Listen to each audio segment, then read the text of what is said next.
up, what up, what up? It's your boy, Mr. B-E-A-Z-Y 215, No Easy Outlet, the podcast. And we back. We in the building. And we back to chew on some more of the fat in this Eagles community as we continue Eagles Coach Watch. And we watching. And the rumblings coming out the nest is quite silent right now. That's real eerie. Real eerie.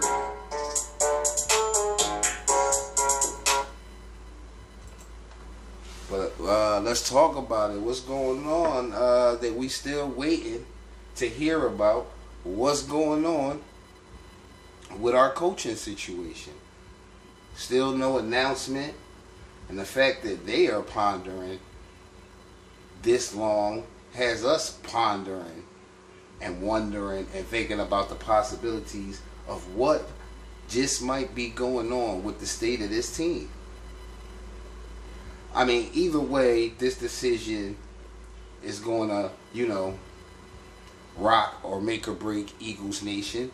And if Nick is coming back, who is he coming back with is going to, make or break our motivation going into the season.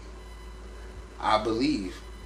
I'm still not a fan of bringing him back, but I've been listening to the many points on reasons of why we should bring him back. 3 seasons. It's not a best of 3 series. I would say he had 2 good, 1 bad. I mean, the first one, the expectations wasn't there, so I would say he exceeded first year expectations. Second one, of course, we know, good. Went to the Super Bowl. So if you bring him back, though, I kind of feel like if you bring him back, it's more of a 2-year thing than a 1-year thing. Because that'll be 4, and let's say that that's a bad season. Okay, then that's 2 for 2. You kind of have a mixed bag there. You need to lean one way or the other. So I think it would require a 5th season. If you bring him back, you kind of got to give him a 5th season to judge how it goes based off of the 4th one, kind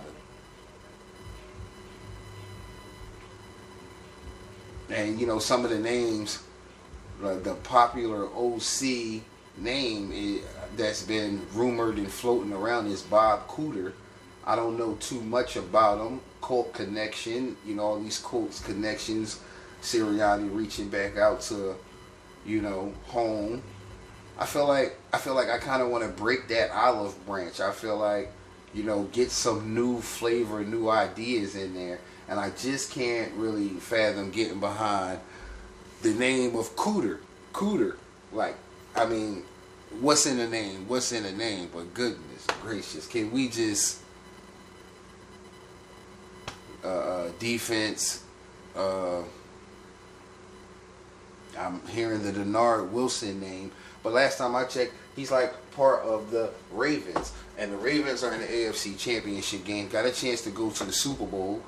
The Ravens are a good organization. You hear from former players and everything. They really don't meddle all like that into the affairs. So I don't see, for everything that's being rumored and coming out about this team, I don't see why he would want to give that up and come here and deal with this, especially if the Eagles were given this opportunity to give him this opportunity last year when he was one of us, part of the family. He had a relationship with the guys. They built a rapport. So now he has all of that with those Ravens guys and created a chemistry that he might like in that atmosphere.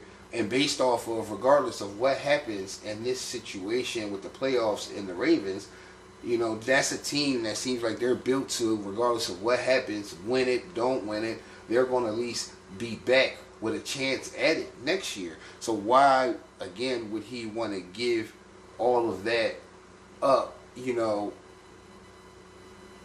Maybe money, maybe a lot of people do things for the money, so that could be it.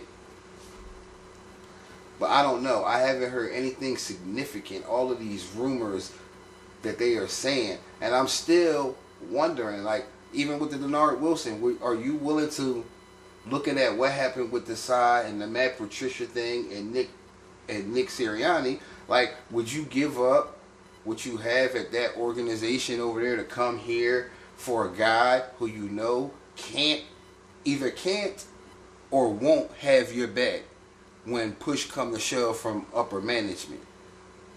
I mean, the Eagles was 10-1, 10-2 when this happened. I mean, we got to deal with it now that it's here and over with. That did happen. Like, so how much is the confidence of a guy to want to come here knowing that the guy that you're working for, coming to be under, he can't or won't have your back with upper management? Like, that's part of the trust tree. It's like, you got to be able to rely that when you come and work with this guy, he's going to have your back. Especially, it's not like this is a very present-tense thing that happens often. So, I mean, I just don't know. You know, I'm not exactly sure on how the quote goes, but they say sometimes on the road of that you travel trying to avoid becoming something, you become the very thing you're trying to avoid on that route. And you know what I mean? And I say that to say, like, I feel like as much as we go back and forth and we go to war, I feel like we are starting to become very, very similar to the Cowboys in a way, with the rumors coming out about our ownership. I mean, we laugh and talk about Jerry, but we starting to hear these same type of things about our own owner, Jeffrey Lurie. You know, it always seems like the Cowboys are just a whole bunch of flash and just want to, well, that's what it's starting to seem like here. If we're not going to put confident coaches and competent pieces on the field and to allow what you saw for 2 months worth of football and then the playoffs too, to go on as an owner, or organization, a GM, a coach, like, what are we seeing? Like, what, like, it's just, it's mind-boggling. You know what I mean? And it's just like these two franchises are almost starting to kind of mirror each other in a way. And it's like, I know we go back and forth and we go to war all year, and there's no such thing as a ceasefire or anything like that. But I feel like we done went to war all season for both of these teams. Both of these teams that then let both of us down. Both of us down. We got patches in the fence missing, bodies laying across this football discussion war. We got short on ammo for things to fight back in these discussions with. And I just feel like we need to find a moment to repair our home bases for next season so that we can keep going back to war. Because we wounded. The bases is damaged on both fronts. On both fronts. We're struggling to try to keep this fight alive right now, to the point we are both arguing about who collapse was worse. We both collapsed. We both got sent home early. We both shouldn't be here, but here we are. We are here discussing and laughing to see whose was worse.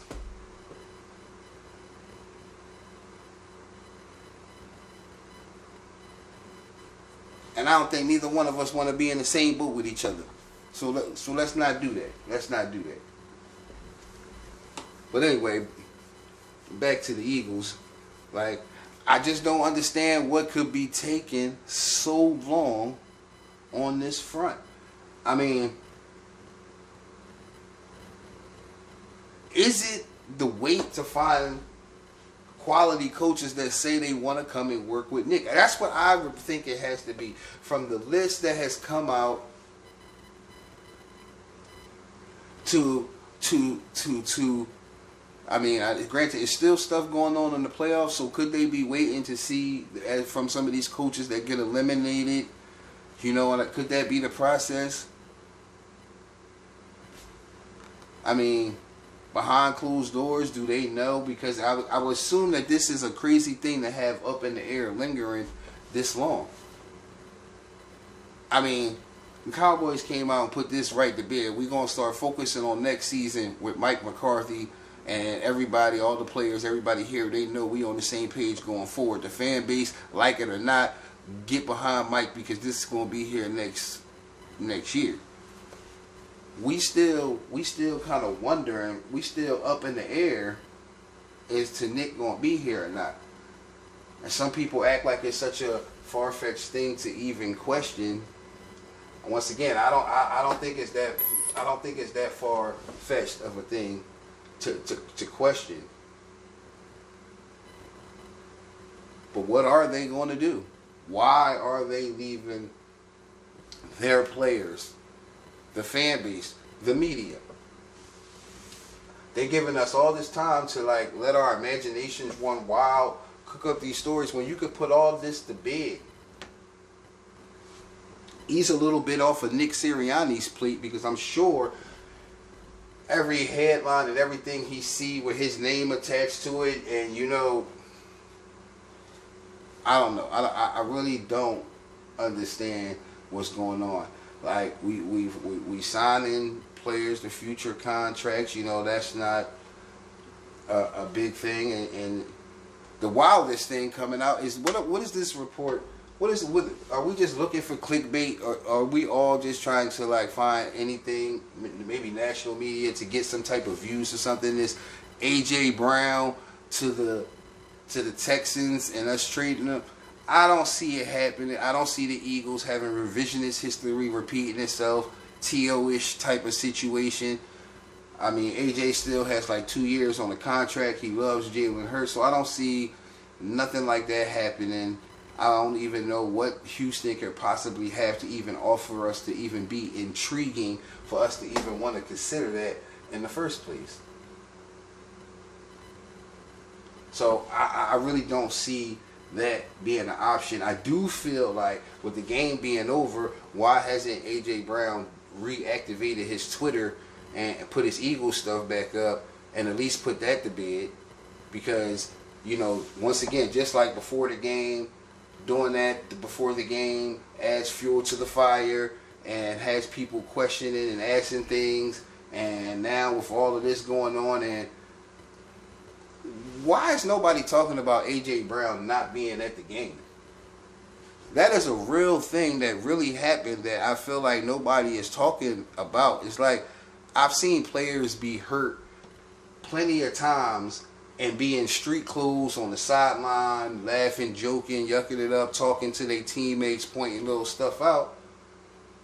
Listen, I love AJ like we all love AJ. But I mean, when are we... This is the off season. We're here for a reason, so this is a time for reflection. And I feel like we are not being honest if we don't reflect on Jalen Hurts, what we saw this year, 20 turnovers, not recognizing the blitz. You know what I mean?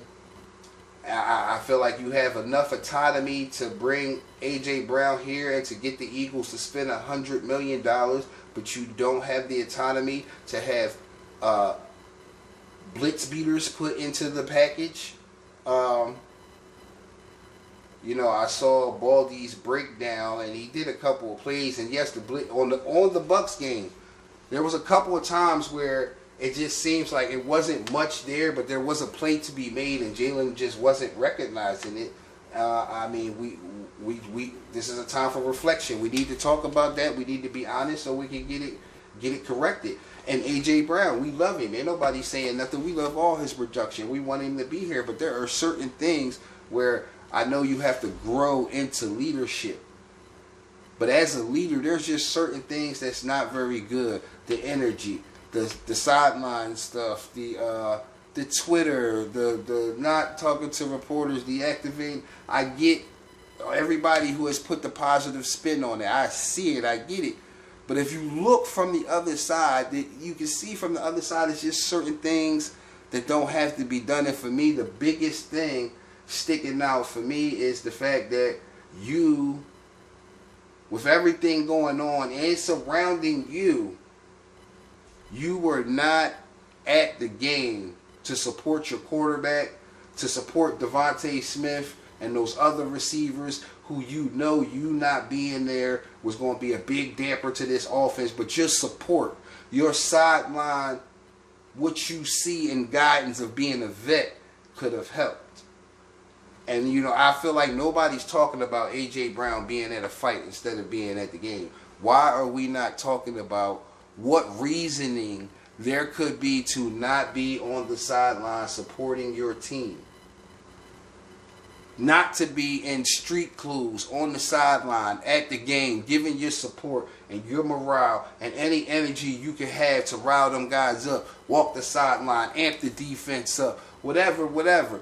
You just not being there. Like, nobody has offered any, from the Eagles, A.J. Brown's camp, no reporter. I have heard nothing at all on why A.J. Brown was not at this game. And to me, that's a bigger issue that we do need to get to the bottom of and dig into. Why is our superstar that we love, receiver, best in the game, had over 125 yards, 7 straight games, breaking records, Megatron, was out there loving the crowd support, especially all last year when he pointing at wide Steelers cornerbacks, catching over him, all of that. What happened? Why did you not feel the need to be there for a game that we didn't know what's going on, but you know what's going on? So, but you know the team was undermanned. You, as a leader, as a captain, as that dude in the locker room, know the morale is down. And you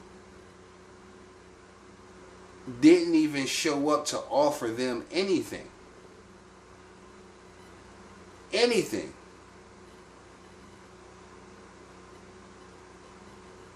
To the point people is blaming Jalen Hurts' performance because he ain't have his friend on the field.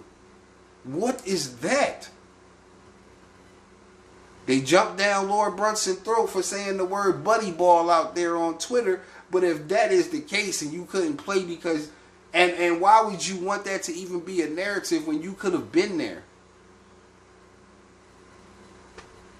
I don't know, man. But it's your boy, BeEasy215. No Easy Outlet, the podcast. We still here on Coach's Watch. It's very quiet in the nest, but we're going to keep our ears... We're going to keep our ears tuned to these Twitter streets and these YouTube outlets and everything, and we waiting for the first breaking thing to find out just to give us our direction to go in. I mean, it says a lot that it's taken this long and this much for them just to say he's the guy, and we're gonna get him some better help if that's the case.